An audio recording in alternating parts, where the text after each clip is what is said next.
Hello everyone, আসসালামু আলাইকুম। আজকে আপনাদের সাথে শেয়ার করব তালের বড়া বা তালের পিঠা। কিভাবে এই তালের বড়াগুলা ভিতরে সফট জুসি হবে আর উপর দিয়ে একেবারে ক্রিস্পি হবে। চলুন তাহলে দেখি। এখানে কিছু টিপস দেব, ভিডিওটা সম্পূর্ণ দেখবেন। প্রথমে আমরা এখানে নিয়েছি হচ্ছে পানি, আর পানিটা অবশ্যই কিন্তু কুসুম গরম রাখতে হবে। প্রথমে আপনার এটা অবশ্যই জেনে রাখতে হবে যে কুসুম গরম পানি দিয়ে কিন্তু এই ডোটা বা এই ব্যাটারটা করতে হবে। তারপর এখানে আমি দিয়ে দিচ্ছি হচ্ছে 2 টেবিল চামচ ইস্ট। প্রথমে কিন্তু আমি কুসুম গরম পানি দিয়েছি, তারপর আমি এখানে দিয়েছি হচ্ছে ইস্ট। তারপর এখানে আমি দিয়ে দিচ্ছি হচ্ছে কালো জিরা 1 টেবিল চামচ, আর এখানে দিয়ে দিচ্ছি হচ্ছে চিনি। আসলে চিনিটা যার যার মিষ্টি অনুযায়ী বা স্বাদ অনুযায়ী, যে যতটা মিষ্টি খেতে পছন্দ করেন ঠিক ততটাই কিন্তু এখানে মিষ্টি দিতে পারেন। আমি এখানে 1/4 কাপ মিষ্টি দিয়েছি বা চিনি দিয়েছি। তারপর আমি এই মিশ্রণগুলোকে একটু ভালোভাবে মিশিয়ে নিচ্ছি। তারপর এখানে আমি দিয়ে দিচ্ছি হচ্ছে ময়দা। আমি এখানে 2 কাপ ময়দা দিয়েছি। আমি কিন্তু এখানে স্বাদ মতো লবণও দিয়েছি। এখন আমি এই ময়দাগুলোকে হাত দিয়ে ভালোভাবে মেখে নিব। মেখে নেওয়ার পরে কিন্তু আমাদের এখানে পানি লাগবে। আমি কিন্তু এখানে কুসুম গরম পানিটাই দিব, আর কুসুম গরম পানিটা দিয়ে কিন্তু এই ব্যাটারটা করে নিতে হবে।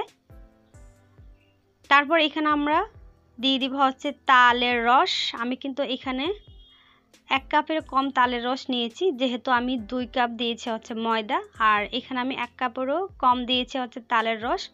আর তালের রসটাকে কিন্তু আমি প্রথমে জাল করে তারপর ঠান্ডা করে নিয়েছি। তারপর এখানে আমি কুসুম গরম পানি দিয়ে কিন্তু এই ব্যাটারটা বা এই ডোটা করে নিব। এই ডোটা কিন্তু একেবারে শক্ত করা যাবে না, আবার একেবারে নরমও কিন্তু করা যাবে না। এইভাবে অল্প অল্প পানি দিয়ে কিন্তু আমি এই ব্যাটারটা করে নেব। এই যে দেখেন, ব্যাটারটা কিন্তু খুব সুন্দরভাবে মাখানো হয়ে গিয়েছে। আর এরকম হবে, বেশি পাতলা হবে না আবার বেশি টাইটও হবে না। এখন আমি ঢাকনা দিয়ে ঢেকে রেখে দিব প্রায় 10 থেকে 15 মিনিটের মতো। 15 মিনিট পরে দেখবেন যে অনেকটাই ফুলে গিয়েছে এই ডোটা। আপনারা চাইলে আরও বেশি সময় রাখতে পারেন, আর বেশি সময় রাখলে কি হয়, আরও বেশি ফুলে যাবে, ফুলে একেবারে ডাবল হয়ে যাবে। যেহেতু আমার কাছে এত বেশি টাইম ছিল না, তাই আমি 10 থেকে 15 মিনিটের মতো রেখেছিলাম। তাতেই দেখেছেন অনেকটাই কিন্তু ফুলে গিয়েছে, আর ভিতরে কিন্তু ফ্লাফি হয়ে গিয়েছে। এটাকে এখন হাত দিয়ে একটু ভালোভাবে মেখে নিতে হবে। এটাকে প্রায় 4 থেকে 5 মিনিটের মতো আমি বা হাত দিয়ে কিন্তু ভালোভাবে মেখে নিয়েছিলাম। আসলে মেখে নিলে কি হয়, এটা দেওয়ার সাথে সাথে খুব সুন্দরভাবে ফুলে উঠবে। এর জন্য ব্যাটারটা একটু সুন্দরভাবে ভালোভাবে হাত দিয়ে মাখিয়ে নিতে হবে।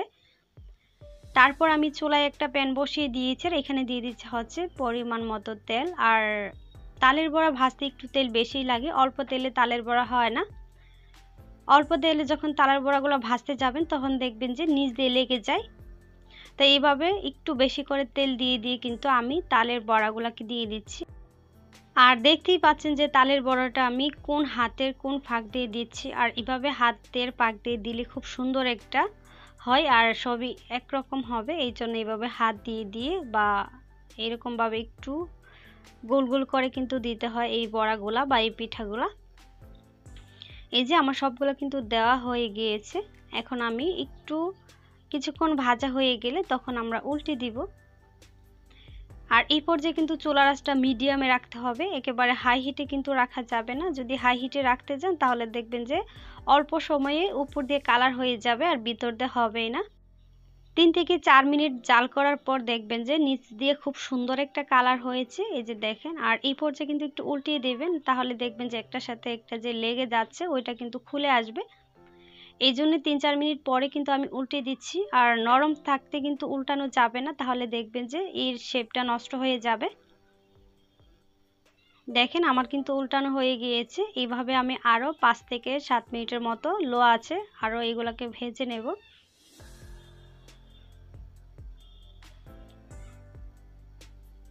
আর এগুলো লো আছে কিন্তু ভাজবেন, লো আছে ভাজলে খুব সুন্দর একটা কালার হয় উপর দিয়ে, আর ভিতর দিয়ে একেবারে সফট থাকে। এই যে দেখেন আরও 5 থেকে 7 মিনিট পর আমি ফিরে আসলাম। 5 থেকে 7 মিনিট পর দেখবেন খুব সুন্দর একটা কালার হয়ে যাবে। এই যে দেখেন এটার কিন্তু খুব সুন্দর একটা কালার হয়ে গিয়েছে। আর এই পর্যায়ে আমি আরও কিছুক্ষণ ভেজে নেব, আরও 2 মিনিটের মতো ভেজে তারপর কিন্তু এগুলোকে উঠিয়ে নিব। এই যে একে একে কিন্তু আমি সবগুলোকে উল্টিয়ে নিচ্ছি, আর এভাবে কিন্তু 2-3 বার করে করে উল্টিয়ে পাল্টিয়ে দিবেন, তাহলে দেখবেন যে চারপাশ দিয়ে খুব সুন্দর একটা কালার হবে। এই যে দেখেন আমার কিন্তু খুব সুন্দর একটা কালার হয়ে গিয়েছে। আপনারা চাইলে আরও কালার করতে পারেন, কিন্তু আমার মনে হয় এই কালারটাই ঠিক আছে, পরে নামানোর পর আরও সুন্দর একটা কালার হয়ে যাবে।